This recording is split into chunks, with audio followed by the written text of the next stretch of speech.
तो ये कुछ एक बातें हैं जो ध्यान में रखनी है। अब ये मैं अपना दूसरा पॉट ले रही हूँ जिसमें कुछ एक बर्ड्स आए हुए हैं।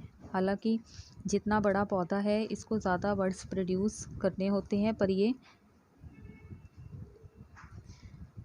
अब इस पौधे पर भी हम सेम ही प्रोसेस अपनाएंगे।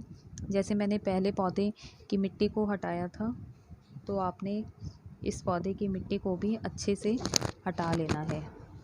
ये सभी बातें आपको डिटेल में जाननी बहुत ज़रूरी हैं, क्योंकि अगर आप इन बातों को अच्छे से अपने पौधों पर नहीं अपनाते हो तो आपके पौधे सूख भी सकते हैं। अब आप जड़ें देख ही रहे हैं कि इसकी भी रूट बाउंड हो चुकी है, क्योंकि ये मेरे लगभग 3-4 साल पुराने सभी पौधे हैं और मैं इनको जब इनका फ्लावरिंग सीज़न ख़त्म हो जाएगा उस समय रिपॉट करूँगी। और अब आपने मिट्टी को अच्छे से हटा लेना है, जैसे कि मैंने पहले पौधे की मिट्टी को हटाया था। और आपने ये काम बहुत ही जेंटली करना है। पौधे की नेचर को समझना बहुत ज़रूरी है और गार्डनिंग एक ऐसी हॉबी है जिसमें हमें पेशेंस लेकर चलना होता है। मैं हमेशा कुछ भी ऑर्गेनिक बूस्टर या कुछ भी फर्टिलाइज़र अपने पौधों पर डालती हूँ तो मैं इसके रिज़ल्ट आने की वेट करती हूँ। तो गार्डनिंग हम अगर कहें तो एक बहुत ही पेशेंस होल्डिंग एक्टिविटी है।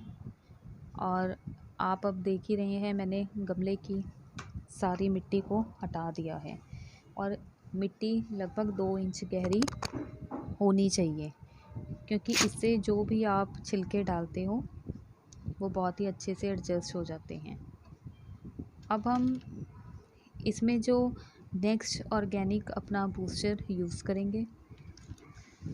ऑर्गेनिक बूस्टर यूज़ करने के पौधे को बहुत फ़ायदे होते हैं और ये कम ही नुकसान करते हैं। मैंने नींबू के जो भी ये छिलके हैं बनाना पील के साथ इस गमले में डाल दिए हैं और इनको भी आपने अच्छे से एडजस्ट कर लेना है और इसकी मिट्टी को भी आपने इन छिलकों पर डाल देना है। तो इस तरह से ये सेकंड जो पौधा है इसका भी सारा प्रोसीजर मैंने आपको दिखा दिया है करके, कि अगर आप ये सभी बातें ध्यान में रखकर अपने पौधे पर समय समय पर ऑर्गेनिक बूस्टर का प्रयोग करते हैं और उनको फर्टिलाइज़ करते हैं तो आपके पौधों में भी फूल ना देने की समस्या नहीं आएगी। अब आप देख सकते हैं कि मैंने सारी मिट्टी गमले में डाल दी है।